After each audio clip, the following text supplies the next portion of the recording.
ओम शांति। 28 जून 2024 के ईश्वरीय महावाक्य हैं। आज की मधुर मुरली का सार। मीठे मीठे प्यारे प्यारे श्री बाबा ने कहा, मीठे बच्चे अंतर्मुखी बनो, अर्थात चुप रहो, मुख से कभी कुछ बोलो नहीं, हर कार्य शांति से करो, कभी भी अशांति नहीं फैलाओ। प्रश्न, तुम बच्चों को कंगाल बनाने वाला सबसे बड़ा दुश्मन कौन है? उत्तर, क्रोध। कहा जाता है जहाँ क्रोध है वहाँ पानी के मटके भी सूख जाते हैं। भारत का मटका जो हीरे जवाहरों से भरा हुआ था वह इस भूत के कारण खाली हो गया है। इन भूतों ने ही तुमको कंगाल बनाया है। क्रोधी मनुष्य खुद भी तपता है, दूसरों को भी तपाता है, इसलिए अब इस भूत को अंतर्मुखी बन निकालो। ओम शांति। बाप बच्चों को समझाते हैं, मीठे बच्चे अंतर्मुखी बनो। अंतर्मुखता अर्थात कुछ भी बोलो नहीं, अपने को आत्मा समझ बाप को याद करो। यह बाप बैठ शिक्षा देते हैं बच्चों को, आत्माओं को। और कुछ भी बोलने का इसमें है नहीं, सिर्फ समझाने दी जाती है। गृहस्थ व्यवहार में ऐसे रहना है, यह है मन मना भाव। मुझे याद करो, यह है पहली मुख्य पॉइंट। तुम बच्चों को घर में अक्रोध भी नहीं करना चाहिए। क्रोध ऐसा है जो पानी का मटका भी सुखा दे। क्रोधी मनुष्य अशांति फैलाता है, इसलिए गृहस्थ व्यवहार में रहते शांति में रहना है। भोजन खाकर अपने धंधे अथवा ऑफिस आदि चले जाना, वहाँ भी साइलेंस में रहना अच्छा है। सब कहते हैं हमको शांति चाहिए, यह तो बच्चों को बताया है। शांति का सागर एक बाप ही है, बाप ही डायरेक्शन देते हैं। मुझे याद करो, इसमें बोलना कुछ भी नहीं है। अंतर्मुख रहना है। ऑफिस आदि में अपना काम भी करना है तो इसमें जास्ती बोलना नहीं होता। बिल्कुल मीठा बनना है, कोई को दुख नहीं देना चाहिए। लड़ाई आदि करना, यह सब क्रोध है। सबसे बड़ा दुश्मन है काम। फिर दूसरा नंबर है क्रोध। एक दूसरे को दुख पहुंचाते हैं। क्रोध से कितनी लड़ाई हो जाती है। बच्चे जानते हैं सतयुग में लड़ाई होती नहीं, यह है रावणपने की निशानी। क्रोध वाले को भी आसुरी संप्रदाय कहा जाता है। भूत की प्रवेशता है ना, इसमें बोलना कुछ भी नहीं है, क्योंकि उन मनुष्यों को तो ज्ञान है नहीं, वह तो क्रोध करेंगे। क्रोध वाले के साथ क्रोध करने से लड़ाई लग जाती है। बाप समझाते हैं यह बड़ा कड़ा भूत है, इनको युक्ति से भगाना चाहिए। मुख से कोई कड़वे शब्द नहीं निकालना चाहिए, यह बहुत नुकसानकार है। विनाश भी क्रोध से ही होता है ना। घर घर में जहाँ क्रोध होता है वहाँ अशांति बहुत रहती है। क्रोध किया तो तुम बाप का नाम बदनाम करेंगे। इन भूतों को भगाना है। एक बार भगाया तो फिर आधा कल्प के लिए यह भूत होंगे ही नहीं। यह 5 विकार अभी फुल फोर्स में है। ऐसे समय ही बाप आते हैं जबकि विकार फुल फोर्स में है। यह आंखें बड़ी क्रिमिनल हैं, मुख भी क्रिमिनल है। जोर से बोलने से मनुष्य तप जाता है और घर को भी तपा देते हैं। काम और क्रोध, यह दोनों बड़े दुश्मन हैं। क्रोध वाले याद कर ना सके, याद करने वाले सदैव शांति में रहेंगे। अपने दिल से पूछना है, हमारे में भूत तो नहीं है। मोह का भी, लोभ का भी भूत होता है। लोभ का भूत भी कम नहीं। यह सब भूत हैं क्योंकि रावण सेना है। बाप बच्चों को याद की यात्रा सिखलाते हैं, परंतु बच्चे इसमें मूंझते बहुत हैं, समझते नहीं हैं, क्योंकि भक्ति बहुत की है ना। भक्ति है देह अभिमान, आधा कल्प देह अभिमान रहा है। बाहर मुक्ता होने के कारण अपने को आत्मा समझ नहीं सकते। बाप जोर बहुत लगाते हैं, अपने को आत्मा समझ बाप को याद करो, परंतु आता ही नहीं और सब बातें मानते भी हैं, फिर कह देते याद कैसे करूं। कोई चीज तो दिखाई नहीं पड़ती, उनको समझाया जाता है तुम अपने को आत्मा समझते हो, यह भी जानते हो वह बेहद का बाप है। मुख से शिव शिव बोलना नहीं है, अंदर में जानते हो ना मैं आत्मा हूँ। मनुष्य शांति मांगते हैं, शांति का सागर वह परमात्मा ही है, जरूर वर्षा भी वही देंगे। अब बाप समझाते हैं मेरे को याद करो तो शांति हो जाएगी और जन्म जन्मांतर के विकर्म भी विनाश होंगे। बाकी कोई चीज है नहीं, कोई इतना बड़ा लिंग नहीं है, आत्मा छोटी है, बाप भी छोटा है, याद तो सभी करते हैं। हे भगवान, हे गॉड, कौन कहता है? आत्मा कहती है। अपने बाप को याद करते हैं तो बाप बच्चों को कहते हैं मन मना भव। मीठे मीठे बच्चों, अंतर्मुख होकर रहो। यह जो कुछ देखते हो वह खत्म हो जाना है। जो हम इन स्थूल नेत्रों से जिधर तक का भी, जितना भी, जैसे भी जैसा देख रहे हैं वो सब खत्म हो जाना है, और जो सूक्ष्म है, जो दिखाई नहीं देता है, वो हमारे साथ रह जाता है। तो सूक्ष्म क्या है? आत्मा, जिसे हम देख नहीं सकते। आत्मा के गुण क्या हैं जिसे बाबा ने धारण करने कहा है? तो वो भी हमारी पवित्रता, शांति, शक्ति, सुख, ज्ञान, आनंद, ये सब बाबा हमें धारण करने कह रहे हैं।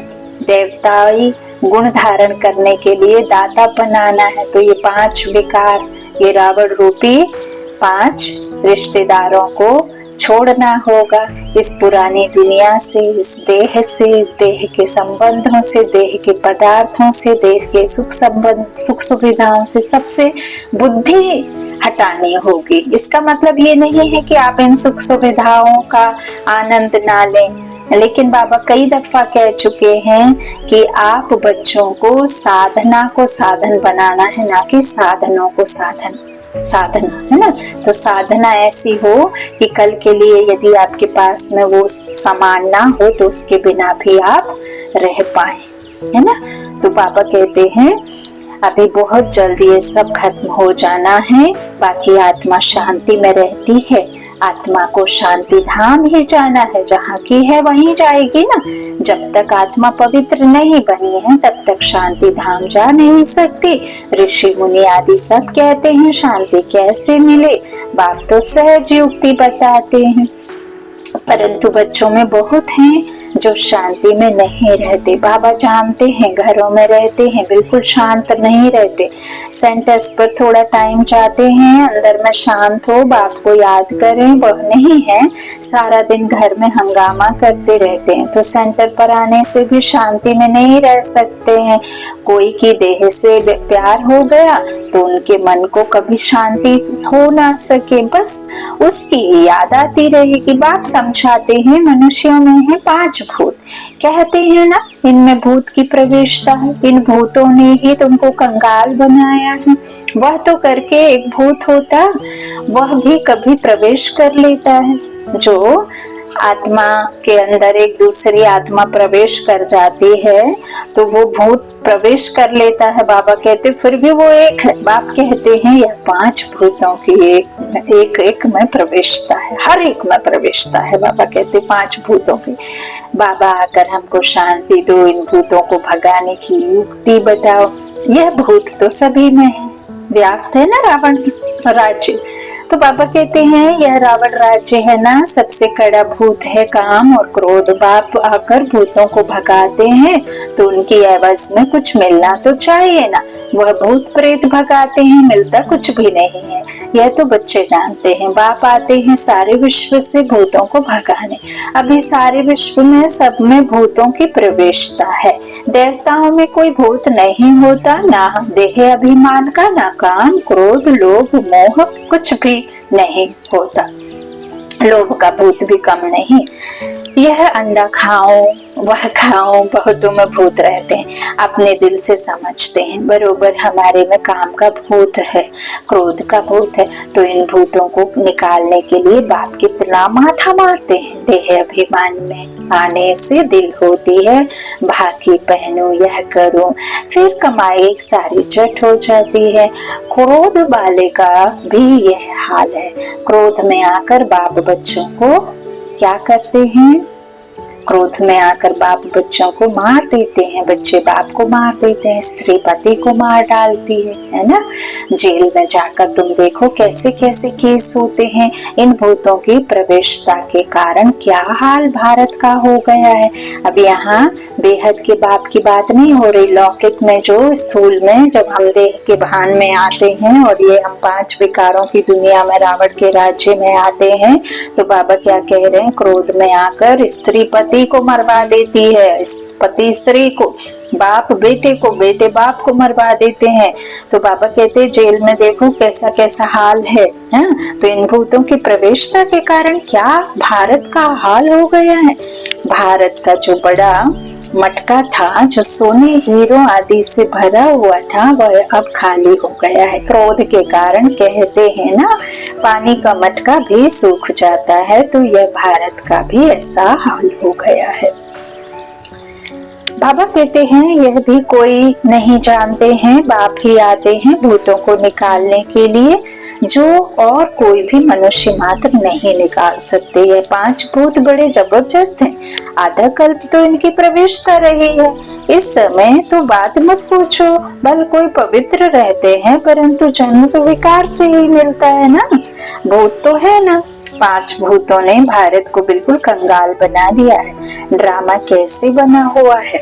जो बाप बैठ समझाते हैं भारत कंगाल बना है, जो बाहर से कर्जा लेते रहते हैं, भारत के लिए ही बाप समझाते हैं। अभी तुम बच्चों को इस पढ़ाई से कितना धन मिलता है। बाबा ऐसे नहीं है कि दूसरे धर्म वालों के लिए समझाते हैं, बाबा भारत वालों के लिए ही समझाते हैं।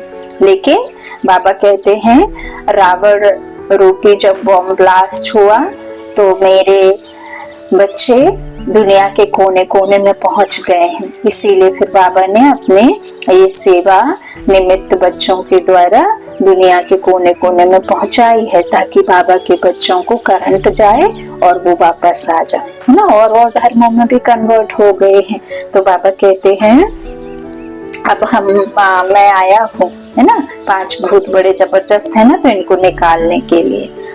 तो बाबा कहते हैं जो बाप बैठ समझाते हैं भारत कंगाल बना है, जो बाहर से कर्जा लेते रहते हैं ना।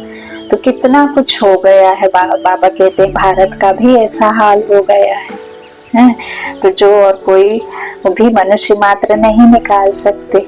यह 5 भूत बड़े जबरदस्त हैं। आधा कल्प तो इनकी प्रवेशता रही है। इस समय तो बात मत पूछो, भल कोई पवित्र रहते भी हैं बाबा कहते हैं, लेकिन वो भल बचपन से क्यों ना उन्होंने ब्रह्मचर्य का पालन किया हो, लेकिन माँ के कोख से विकार से ही तो आए हैं ना, है ना। बिना भोग के बिना विकार के तो नहीं आते ना। तो फिर प्रतितन है, तो कैसे उसे फिर पवित्र कह सकते हैं। तो बाबा कहते हैं विकार से ही मिलता है। भूत तो है ना। 5 भूतों ने भारत को बिल्कुल कंगाल बना दिया। कैसे ड्रामा बना हुआ है, जो बाप बैठ समझाते। भारत कंगाल बना है, जो बाहर से कर्जा लेते रहते हैं, भारत के लिए ही बाप समझाते हैं। अभी तुम बच्चों को इस पढ़ाई से कितना धन मिलता है। यह अविनाशी पढ़ाई है जो अविनाशी बाप पढ़ाते हैं। भक्ति मार्ग में कितनी सामग्री है। बाबा छोटेपन से गीता पढ़ते थे। अब यहाँ ब्रह्मा बाबा की बात हो रही, शिव बाबा की नहीं। ब्रह्मा बाबा क्या करते थे, छोटेपन से ही गीता पढ़ते थे और नारायण की पूजा करते थे। लक्ष्मी नारायण का तकिए के नीचे चित्र रख कर सोते थे। समझ कुछ भी नहीं थी, उन्हें पता ही नहीं था कि वो ही कृष्ण, वो ही नारायण बनने वाले हैं। तो बाबा कहते हैं एक बार लक्ष्मी पैर दबा रही थी नारायण के, तो उनको अच्छा नहीं लगा, तो उन्होंने वो चित्र अलग कर दिया, फाड़ दिया। तो ऐसे सब बाबा की भी है बातें, सुनते हैं, समझते हैं, है ना। कितना कुछ पारखी था ना, सब कुछ जानने वाला था, लेकिन उन्हें नहीं पता था कि रियलिटी क्या है। बाबा ने आके उनको उनका बताया राज, तो समझ कुछ भी नहीं थी। मैं आत्मा हूँ, वह हमारा बाप है, यह भी समझ नहीं थी। इसलिए पूछते हैं कैसे याद करूं। अरे तुम तो भक्ति मार्ग में याद करते आए हो। हे भगवान आओ लिबरेट करो, हमारा गाइड बनो। गाइड मिलता है मुक्ति, जीवन मुक्ति के लिए। बाप इस पुरानी दुनिया से नफरत दिलाते हैं। इस समय सबकी आत्माएं काली हैं, जो उनको गोरा शरीर कैसे मिलेगा। भल करके चमड़ी कितनी भी सफेद है, परंतु आत्मा तो काली है ना। जो सफेद खूबसूरत शरीर वाले हैं उनको अपना नशा कितना रहता है ना, बहुत भान रहता है उनको। मनुष्यों को यह पता ही नहीं पड़ता कि आत्मा गोरी कैसे बनती है, इसलिए उनको कहा जाता है नास्तिक। जो अपने बाप रचयिता और रचना को नहीं जानते हैं वह है नास्तिक। जो जानते हैं वह हुए आस्तिक। और यह भी बाबा ने ही बताया। तो बाप कितना अच्छी रीति बैठ तुम बच्चों को समझाते हैं, लेकिन फिर भक्ति वाले ज्ञान वालों को नास्तिक कह देते हैं, क्योंकि वो पूजा पाठ व्रत जब तक छोड़ देते हैं ना। तो अब उन्हें तो भगवान मिल गया, उनका तो डायरेक्ट संबंध जुड़ गया, तो वो भला आधार से क्यों जुड़ेंगे, है ना, किसी के थ्रू क्यों जुड़ेंगे। डायरेक्ट थी भक्ति, लेकिन बाबा ने हमें डायरेक्ट सब कुछ दिया, तो फिर भक्ति वाले हमें गलत समझते। और बाबा कहते हैं असल में तुम नास्तिक हो, तुम आस्तिक हो, वो नास्तिक है ना। तो बाबा कहते हैं यह भी तुम बच्चों को बैठ बाप समझाते हैं। हर एक अपने दिल से पूछे कहाँ तक हमारे में सफाई है, कहाँ तक हम अपने को आत्मा समझ बाप को याद करता हूँ। याद के बल से ही रावण पर विजय पानी है। इसमें शरीर के बलवान होने की बात ही नहीं है।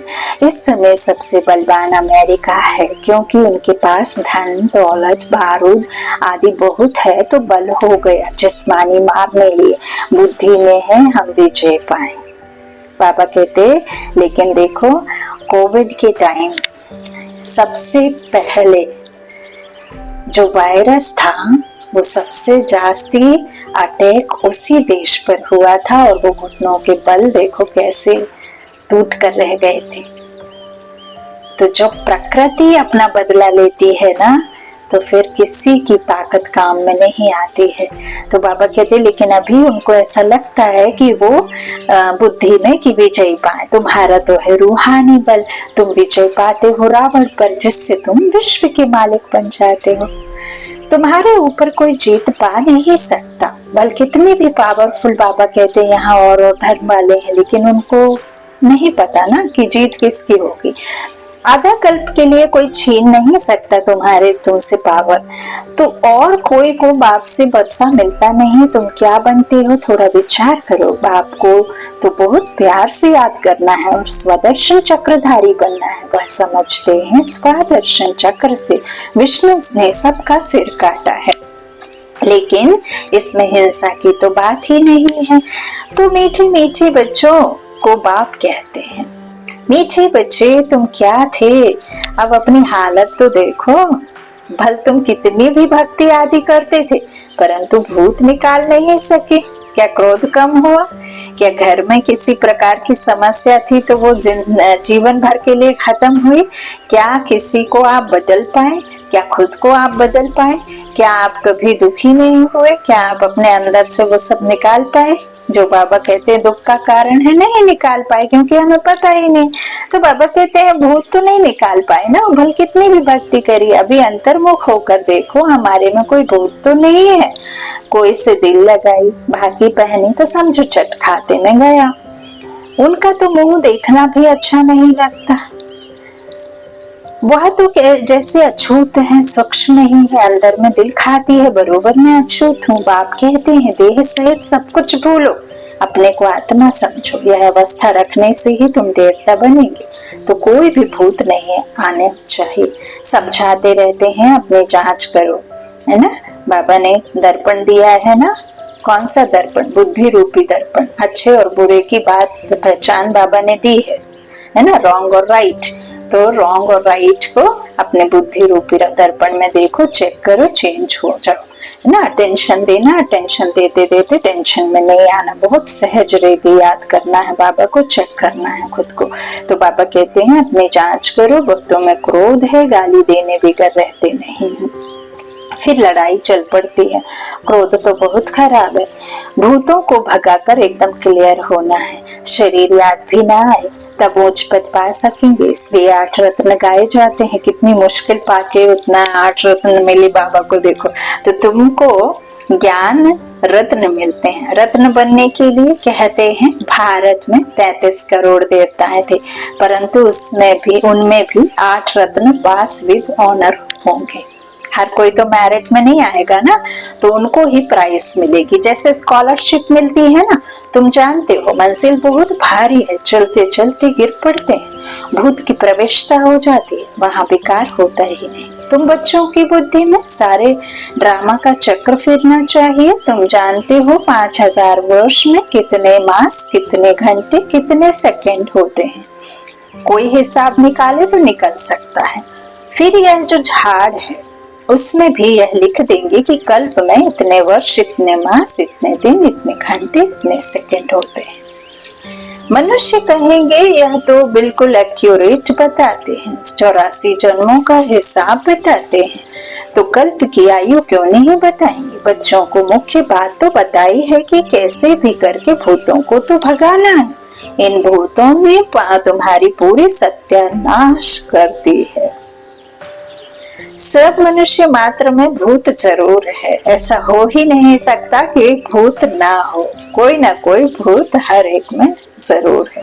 और जब ये भूत नहीं होते तब दुनिया ऐसी नहीं होती, दुनिया सुखी हो जाती है ही भ्रष्टाचार की पैदाइश।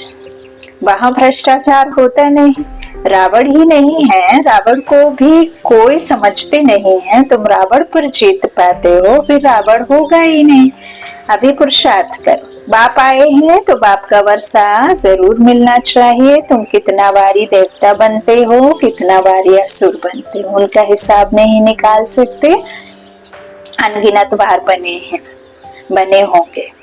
अच्छा बच्चे, शांति में रहो तो कभी क्रोध नहीं आएगा। बाप जो शिक्षा देते हैं उस पर अमल करना चाहिए। अच्छा, मीठे मीठे सीखी लधे बच्चों प्रति माता पिता बाप दादा का याद प्यार और गुड मॉर्निंग। रूहानी बाप की रूहानी बच्चों को नमस्ते। हम रूहानी बच्चों की रूहानी माता पिता बाप दादा को याद प्यार और गुड मॉर्निंग। शुक्रिया बाबा, शुक्रिया। धारणा के लिए मुख्य सा पहला बाबा ने कहा अपने आप से पूछना है, हमें किसी दूसरे की तरफ नहीं देखना। पर मत, मन मत नहीं, श्रीमत पर चल करके अपने आप से पूछना है, हमारे में कोई भी भूत तो नहीं है। आंखें क्रिमिनल तो नहीं होती हैं, जोर से बोलने व अशांति फैलाने का संस्कार तो नहीं है, लोभ मोह का विकार सताता तो नहीं है। चेक करना है, बाबा ने होमवर्क दिया है। दूसरा, किसी भी देहधारी से दिल नहीं लगाना है। देह साहित्य सब कुछ भूल याद की यात्रा से स्वयं में रूहानी बल भरना है। एक बार भूतों को भगाकर आधा कल्प के लिए छुटकारा पाना है। वरदान, ईश्वरीय विधान को समझ विधि से सिद्धि प्राप्त करने वाले फर्स्ट डिवीजन के अधिकारी भव। एक कदम की हिम्मत तो पदम कदमों की मदद। एक कदम तुम्हारा तो 100 कदम बाप के। एक कदम की हिम्मत तुम रखो, हिम्मत बच्चे, मदद बाप, है ना। तो एक कदम की हिम्मत तो पदम कदमों की मदद। ड्रामा में इस विधान की विधि नोंधी हुई है। दिल से बड़े दिल वाले बाप को याद करो। दिल वाले बाप को दिल पसंद है, दिल में रहना पसंद है। तो अगर यह विधि विधान में नहीं होती है तो सभी विश्व के पहले राजा बन जाते। नंबर वार बनने का विधान इस विधि के कारण ही बनता है। जो तो जितना चाहे हिम्मत रखो और मदद लो, चाहे सरेंडर हो, चाहे प्रवृत्ति वाले हो, अधिकार समान है, लेकिन विधि से सिद्धि है। इस ईश्वरीय विधान को समझ अलबेलेपन की लीला को समाप्त करो तो फर्स्ट डिवीजन को अधिकार मिल जाएगा। स्लोगन, संकल्प से खजाने के प्रति इकोनॉमी के अवतार बनो। संकल्प के खजाने के प्रति इकोनॉमी के अवतार बनो। अच्छा, ओम शांति। शुक्रिया बाबा, शुक्रिया।